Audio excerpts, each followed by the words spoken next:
எப்படி உன்னை பார்த்தா வருமா வருமா வருமா இனிமேல்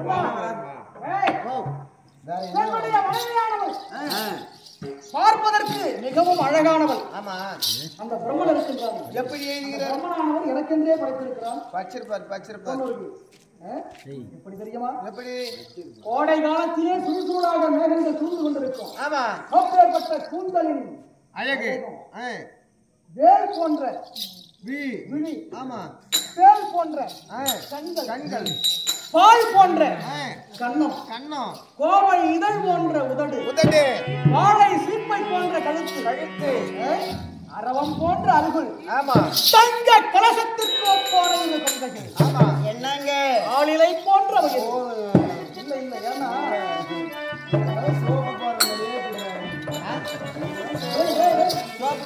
அன்னத்தின் நடை, அந்த அன்னமான அப்படி அன்னத்தின் நடை, சிங்கத்தின் இடை, வண்ண வண்ண உடை. என்னை எனக்கென்று அந்த பிரம்மன் படைத்திருக்கிறான். அத்தனையும் படைத்திருக்கிறான். சத்தியமா சொல்றேன் பாரு, மகாராஜா இப்ப இவ்வளவு வர்ணிக்கிறாரு. அந்த அம்மா குளிக்காத 3 மாசமா அப்படியே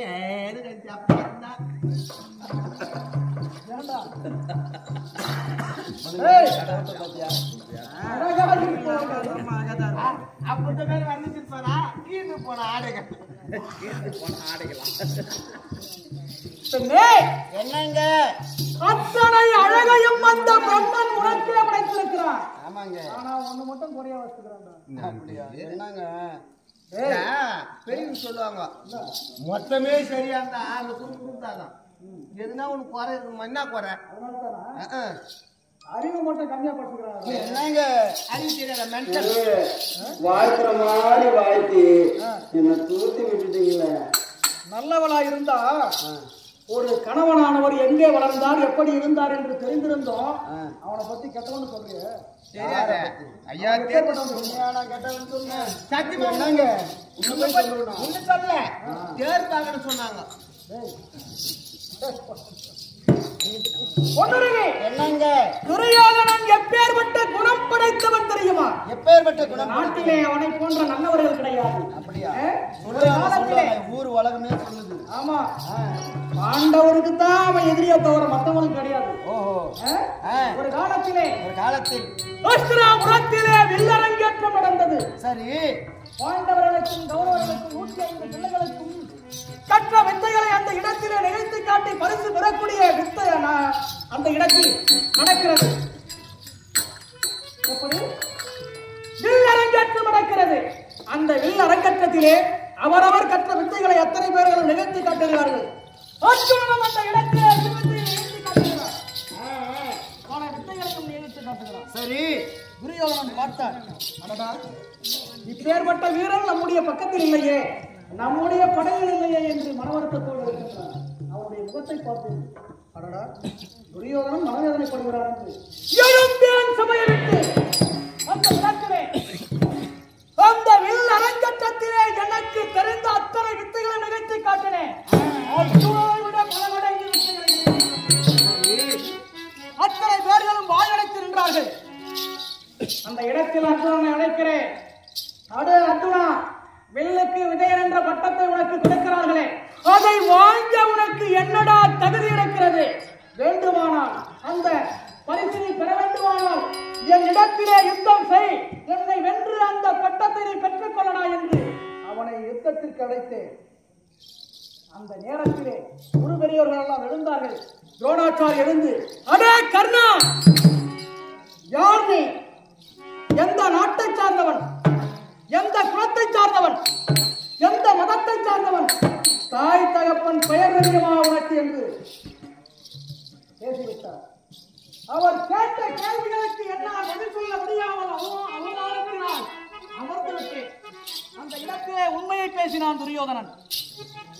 குருபெரியார்களே, ஜாதிக்கு முதலிடமா அல்லது வீரத்திற்கு முதலிடமா? வீரம் பொருந்தியவர்கள் வரலாம், கல்வி பெற்றவர்கள் வரலாம், கல்வி பெற்றவர்கள் வரலாம், அத்தனை பேர்களும் இந்த வில்வித்தையிலே கலந்து கொள்ளலாம். ஜாதியை பற்றி இழிவாக பேசுகிறாயே, கும்பத்திலே பிறந்தவர் அல்லவானே, கும்பம் எந்த ஜாதியை சார்ந்தது? திருவாச்சாரியவர்களே, நானும் தட்டிலே பிறந்தவன். நானும் தட்டு எந்த ஜாதியை சார்ந்தது? எந்த நாடு என்று தானே கேட்டாய் என்று அருகாமையில் இருந்த காவலர்களை அழைத்தான். எந்த நாடு அரசன் இல்லாமல் காலியாக இருக்கிறது என்பதை விசாரித்தான். அங்கு தேசம் இருப்பதை உரைத்தார்கள். அந்த இடத்திலே அங்கு தேசத்தை முடிவெடுத்தார். மன்னனாக்கினார், செல்வங்களுக்கு அதிபதியாக்கினார். வரக்கூடிய ஏழை எளிய மக்களுக்கு வாரி வாரி கொடுத்து வள்ளல் என்ற பெயரையும் கொடுத்தார். அப்பேற்பட்ட நல்லவனுக்கு நல்லவன் நீ கெட்டவன் சொல்ற, தீயவன் சொல்ற, கொடியவன் சொல்ற. ஏய், உடல் பொருள் ஆவி என்று சொல்வார்களே, அதை போன்றவன் அவன். அவனை பத்திலாம் நீ பேசவே கூடாது. என்னங்க என்னங்க என்னவோ நாட்டை கொடுத்தாரு, என்னவோ மணிமுடிய கொடுத்தாரு அப்படின்றீங்களே. என்னங்க என்னங்க நீங்க என்ன போய் என்னமோ சொல்லிட்டீங்களே. உங்களுக்கு என்னங்க நீங்க உங்களுடைய பார்வையில் நீங்கள் கூறுகின்றீர்கள், என் பார்வையில நான் கூறவா? என்னங்க அருகில் வந்து வெளிச்சம் உண்டோ, பாவத்தை அனுசரிக்கும்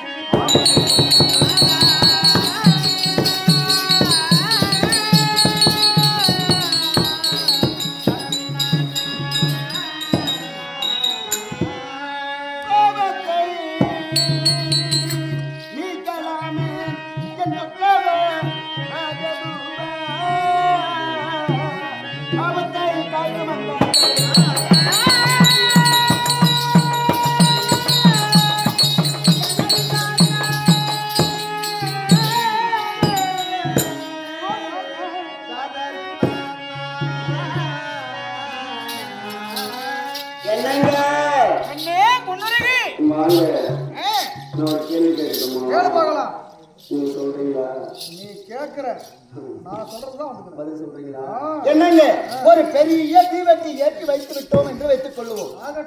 கீழே 1000 அகல் விளக்குகளையும் ஏற்றி வைத்து விட்டோம். இந்த 1000 அகல் விளக்கின் வெளிச்சம் பிரகாசிக்குமா, இல்ல ஒரு தீவெட்டியின் வெளிச்சம் பிரகாசிக்குமா? என்ன கேள்வி? 1000 அகல் விளக்கு அருகாமையில் இருந்தாலும் ஒரு தீவெட்டியின் வெளிச்சத்திற்கு இணையாகாது. அனைவரும் தெரிந்ததுதானே. அப்படித்தானே அப்படித்தானே. என்னங்க நீங்கள் சுவாமி 1000 அகல் விளக்குல ஒரு அகல் விளக்கு. ஆமா, அந்த பாண்டவர்கள் தீவெட்டியை போன்றவர்கள். ஆமா, இந்த 1000 அகல் விளக்கே பிரகாசிக்காதுன்னு நீங்க தான் சொல்றீங்க. அதுல ஒரு அகல் விளக்கு நீங்கள். அவனை 56 தேசத்துல ஒரு தேசம். எப்படிங்க? நீ சொல்றதே ஒண்ணும் புரியல. எங்க வாடாங்க. ஏண்டா என்னவோ நான் ஒரு 10,000 ரூபாய் கொடுக்குறேன். 10,000 ரூபாய் கொடுக்குறேன். 10,000 ரூபாய் கொடுத்தா க்ளோஸ். என்னவன் நாட்டை கொடுத்தாரு, மணிமணி கொடுத்தாரு, பணத்தை கொடுத்தாரு, தனத்தை கொடுத்தாருன்னு சொந்த தம்பிமார் மீதே போர் தொடுக்க செல்கின்றாரு. இது நியாயமானா? அதை தேடல் பண்றியா? சத்தியமா எங்க அப்பா திருடன் தான். உண்மை சொல்றியா? நல்ல மனைவி, நல்ல கருத்துக்களை சொல்றா. ஆமா, ஏன்னா அருமையான மனைவி. இவ்வளவு பத்தியும் நம்ம என்னங்க என்ன பத்தி சொல்றியா? சொல்லுங்க சொல்லுங்க சொல்லுங்க சொல்லுங்க. என்ன பத்தி சொல்ல போறாரா? சிங்கிச்சான்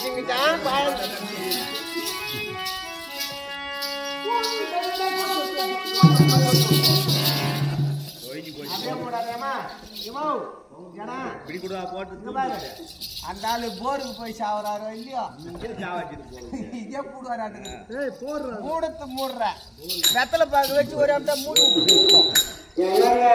முழுசா கேளு. இல்ல முழுசா கேட்டாதான் தெரியும்.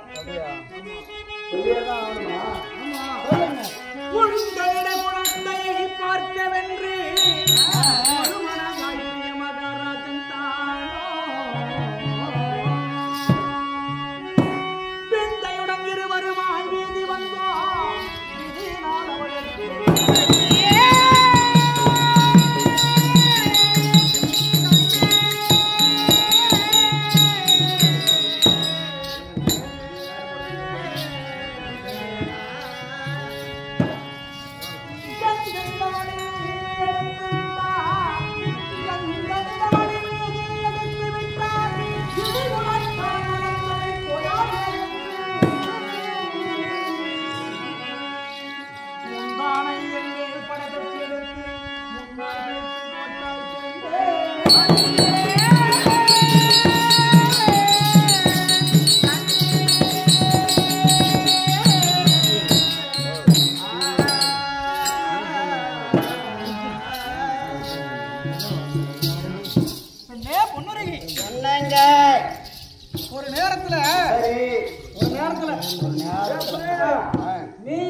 துரியோதனர் ரதத்தில் வந்து கொண்டிருக்கிறார். ஆமா.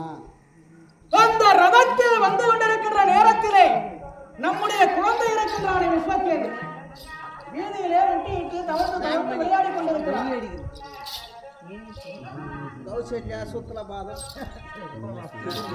அப்படி விளையாடி கொண்டிருக்கக்கூடிய குழந்தையை துரியோதனன் பார்த்து விட்டார். அண்ணா ரதத்தை நிறுத்துங்கள், அண்ணா ரதத்தை நிறுத்துங்கள் என்று உரைத்தார். ரதத்தை நிறுத்தினர். ஓடி சென்று குழந்தை எடுத்து வந்து எங்களுடைய மடிமீது எடுத்தார்.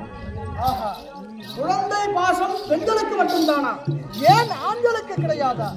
அப்படி குழந்தை பாசத்தினால் குழந்தையை பற்றி ஆசையோடு கட்டி அணைத்து முத்தம் கொடுத்துக் கொண்டிருக்கின்றேன். துரியோதனன் பார்க்கின்றான். அடடா, இந்த குழந்தையால் தான் அண்ணன் குடும்பம் ஒன்று சேரப் போகிறது என்று மனதார நினைத்துக் கொண்டிருக்கிறான். ஆனால் பாவி நீ எங்கிருந்து பார்த்தாயோ என்னுடைய மடி மீதில் இருக்கக்கூடிய குழந்தையை பறித்துக் கொண்டாய். அந்த நேரத்திலே உன்னுடைய முந்தானை என் மீது பட்டுவிட்டது. அந்த முந்தானை கணவன் மீது முந்தானை பட்டால் தப்பு கிடையாது. ஆனால் என்ன செய்தார்? எத்தோடு என் மீது முந்தானை பட்டதோ அத்தோடு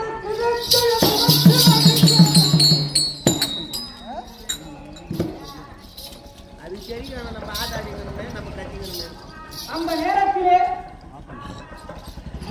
கோபமும் மனவருத்தம் தான் நிறைந்திருந்தது என்னுடைய மனதிலே. ஆனால் துரியோதனன் என்னை சமாதானம் செய்து அண்ணன் கோபத்தோடு இருக்கிறார் என்று என்னை சமாதானம் செய்து அழைத்து சென்றான் அரண்மனைக்கு. ஏன்னா என்னை சமாதானம் செஞ்சு கூட்டு போனான் அரண்மனைக்கு. அவன் கெட்டவன்.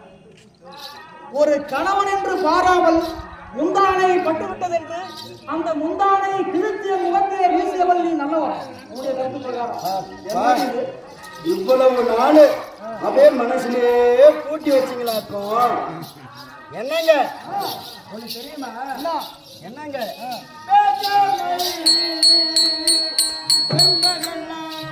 பெண்களின் வசனம் என்ன?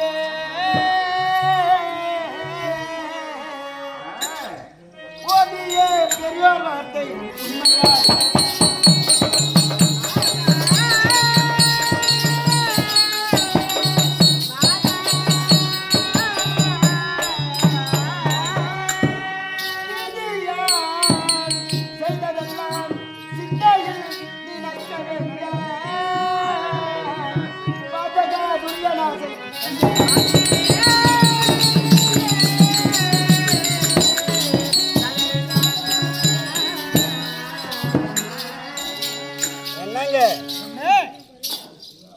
புருஷன் மண்டாட்டி சண்டையெல்லாம் ஒரு சண்டை.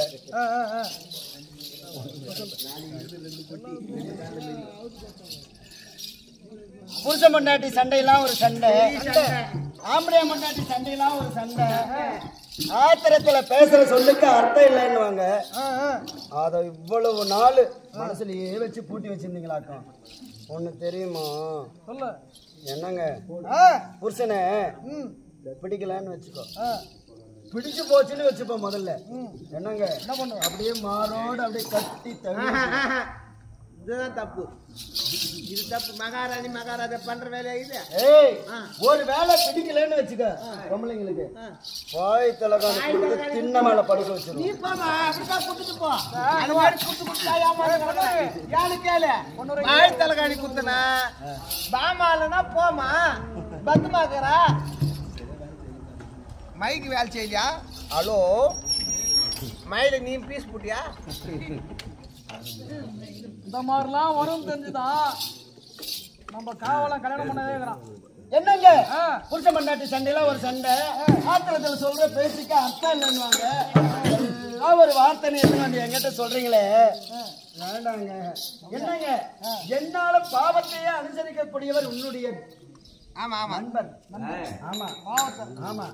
என்னங்க, அபயம் என்று சொல்லி என்றாலே ஆதரிக்கக்கூடியவர்கள் அந்த பாண்டவர்கள். அதனால நம் பாண்டவர் இடத்திலே சென்று விட்டார் சுவாமி. நமக்கு எந்த தீங்கும் கிடையாது சுவாமி. என் பேச்ச கேளுங்க, என் பேச்ச கேளுங்க. என்னங்க, என் பேச்ச கேட்டு வந்தீங்கன்னா உங்களுக்கு தாம்பலமா வேணும். என் தாம்பலம் பொன்னரவி உங்களுக்கு தான் கேட்கணும். ஏன்னா எவ்வளவு நல்ல வார்த்தை உடைக்கிறேன்.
அவர்கள் குடும்பத்திலே ஒன்றாக சேர்த்து அது தந்தையை போல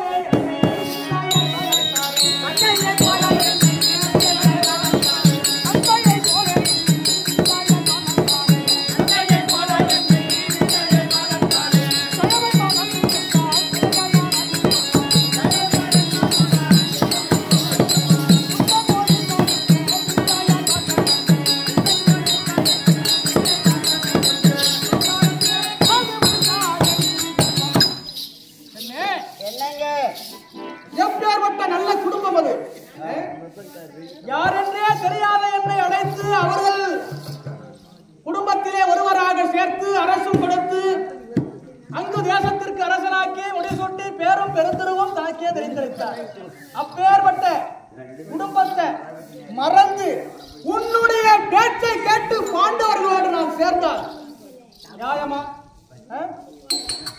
ஒரு நல்ல மனிதனாக இருந்தால் செய் நன்றியை மறக்க கூடாது. செய் நன்றியை மறந்தால் நரகம் சென்று விடுவார். நல்ல பதவிக்கு போக மாட்டான். அப்படி ஏன் தெரியுமா? அந்த திருதராஷ்டிர மகாராஜன் என்னையே தன்னுடைய பிள்ளையை மேலாக வளர்த்தான் தெரியுமா? எதற்காக? அந்த மன்னனுக்கு ஒரு கொடிய சாபம் இருக்கிறது. என்னங்க சாபம்? எப்படிப்பட்ட சாபம் தெரியுமா? அந்த மன்னனுக்கு சாபம் அளிப்பார்கள். ஒரு நாளைக்கு மூணு வேளை உணவு அருந்துவது வழக்கம். அப்படி ஒருவேளை உணவு அருந்த வேண்டுமானால் 32 கபாலம் ஒரு மனிதன் எடுத்துக்கொள்ள வேண்டும். அப்படி 32 கபாலம் ஒரு மனிதன் எடுத்துக்கொண்டு விட்டால் அவருடைய பசி அடைந்துவிடும். ஆனால் 32 களத்திலே அவருக்கு சாதம் அளிப்பார்கள். ஏன் தெரியுமா? எதற்காக? அந்த களத்திலிருந்து ஒரு பிடி சாதமானது அவர் உண்டு விட்டார். சரி, மறுமுறை அந்த களத்திலே கை வைப்பதற்குள்ளாக அந்த சாபம் எல்லாம் புழுக்களாக மாறும். அப்படியா? அப்பேற்பட்ட கொடிய சாபம் படைத்தவர். ஓஹோ, சரி. அந்த சாபமானது குழந்தை பாசத்தினால் என் மீது இருக்கக்கூடிய பாசத்தினால் என்னை கையோடு எடுத்து சென்று விடுவார். அரண்மனைகளை விட்டு வேலைகளை பார்ப்பார். அந்த நேரத்திலே திருநாட்டு மகாராஜன் உணவு அறிந்து கொண்டிருக்கின்ற நேரத்திலே தவழ்ந்து சென்று அந்த களத்திலே கை வைத்து விட்டேன். ஓடி வருகிறார் ஏற்பாகன். அடடா, புழுக்களை குழந்தை வாரி சாப்பிட்டு விட்டால் என்ன ஆவது என்று ஓடி வருகிறார். ஓடி வந்து அருகாமையில் அந்த களத்தை பார்த்தால் அவருக்கு ஆச்சரியம். ஏன் களத்தில் இருந்த புழுக்கள் எல்லாம் மீண்டும் சாதமாக இருக்கிறது. அவருக்கு ஒரு சந்தேகம். ஆமா, மன்னன் இந்த சாதத்தை உண்டு விட்டாரா இல்லையா என்று மன்னிடத்திலே கேட்கிறார். மன்னா, இந்த களத்தில் இருக்கக்கூடிய சாதத்தை எல்லாம் நீங்கள் உண்டு விட்டீர்களா என்று கேட்க, உண்டு விட்டேனப்பா என்று உரைத்தாராம். அந்த நேரத்திலே கேட்பார்கள், மன்னா, இந்த குழந்தையின் கரப்பட்டு களத்தில் இருக்கக்கூடிய புழுக்கள் எல்லாம் மீண்டும் சாதமாகவே மாறிவிட்டது. அதை கேட்டால் அந்த மன்னனுக்கு எவ்வளவு சந்தோஷம். ஒரு கொடிய சாபமானது இந்த குழந்தையின் மூலம் நமக்கு நமக்கு விடுதலை கிடைத்து விட்டது, அந்த சாபமே நமக்கு நெஞ்சு விட்டது என்றான். ஓடி வந்து என்னை வாரி அணைத்து முத்தம் கொடுத்து, கர்ணா கர்ணா, கலப்புடு நீக்கிய கர்ணா, கலப்புடு நீக்கிய கர்ணா என்று என்னை வாரி அணைத்து அவ்வளவு சந்தோஷத்தோடு தன் மகனை விட மேலாக என்னை வளர்த்து ஆராய்க்கிறார்கள். அப்பேற்பட்ட குடும்பத்தை நான் மறந்து உன்னோட வரணும், பாண்டவரோடு சேரணும். என்னவோ குழந்தையாட்டம் வளர்த்தாங்கன்னு நீங்க சொல்றீங்க. என்னுடைய பார்வையில இருந்து நான் சொல்லட்டுமா? என்னங்க நான் சொல்லட்டுமா? என்னவோ குழந்தையாட்டம் வளர்த்தாங்கன்னு நீங்க சொல்றீங்க. எதற்காக வளர்த்தார்கள் என்று நான் சொல்லவா? சுவாமி,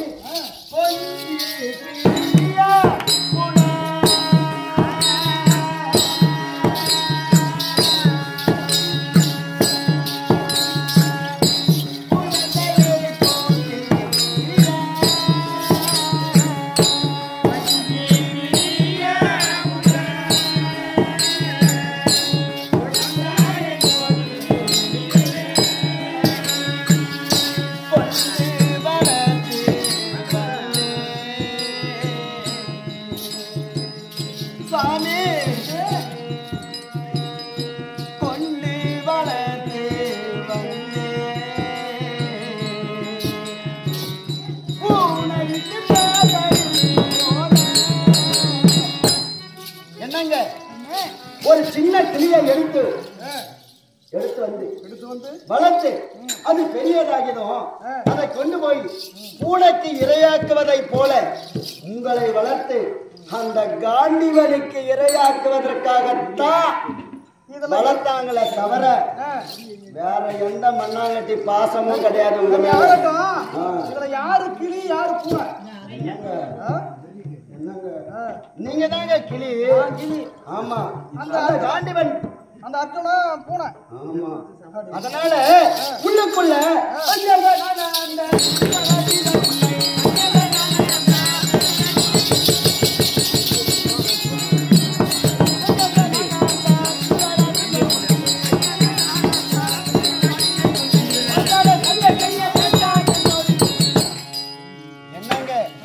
அப்படி உள்ளுக்குள் வஞ்சகத்தை வைத்துக் கொண்டு அல்லவா உங்களை வளர்த்தார்கள். ஆமாம் சுவாமி, என் பேச்ச கேளுங்க, நான் சொல்றத கேளுங்க. ஆமாம் சுவாமி, என்னடி வார்த்தை உரைக்கிறாய்?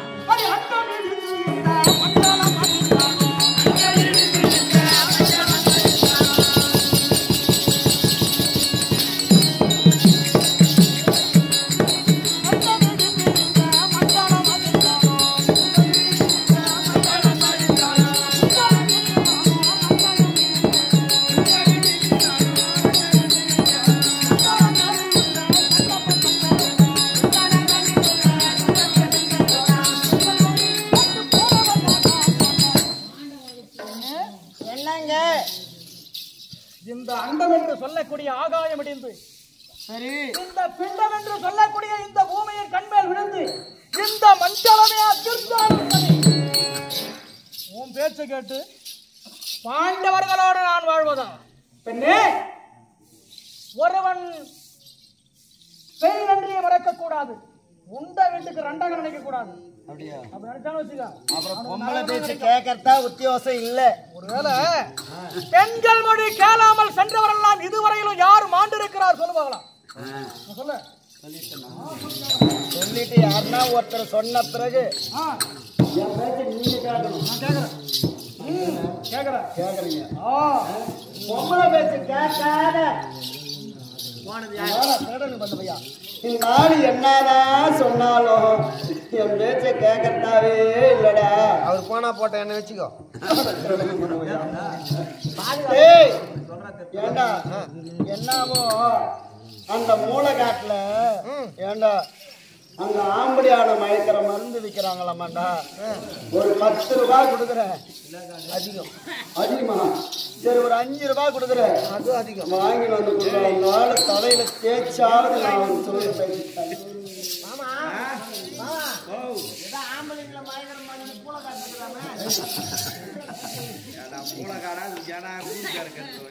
என்ன எந்த நெஞ்சுக்குதா ஆம்பளைங்க மயக்கிற பொம்மையாட்டி வந்துக்குதாங்க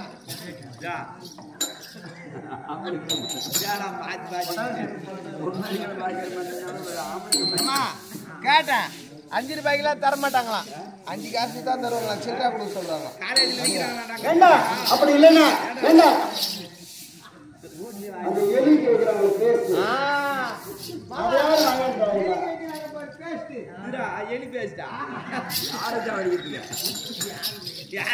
யார் ஏமா வாங்கி வந்து குத்துறா ஏண்டா அதை வச்சு தேய்ச்சாலாவது என் பேச்ச கேட்பாரோ கேப்பாரு அவர் ஒரே முட்டா போய் கேப்பாரு அப்படியா ஐயோ வேணாண்டா வேணாண்டா அது கூட நான் ஒரு ஐடியா சொல்றேன் பாரு சொல்றேன் ஏமா ஊர் ஓரத்துல ஓரங்குது பாரு என்னங்க பொம்பளை பேச்சு கேட்காம போனாங்களா என்ன ஆனாங்க சொல்லட்டுமா சொல்லு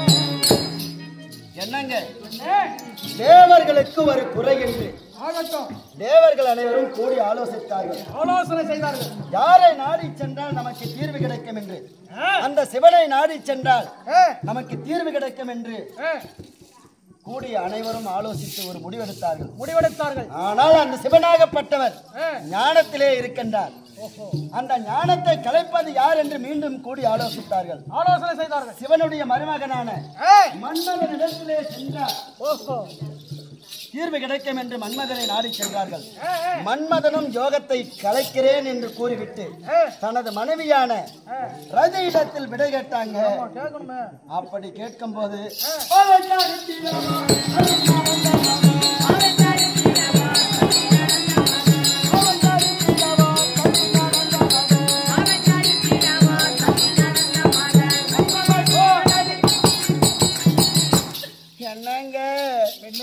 என்னங்க அப்படி ரதியின் பேச்சை கேளாமல் சென்று என்னங்க அந்த சிவனுடைய நெற்றி கண்ணாலேயே எரிந்த அந்த மன்மதன் சாம்பல் ஆகிட்டாங்க அதனால் என் பேச்சை கேட்டீர்கள் என்றால் நாம் இருவரும்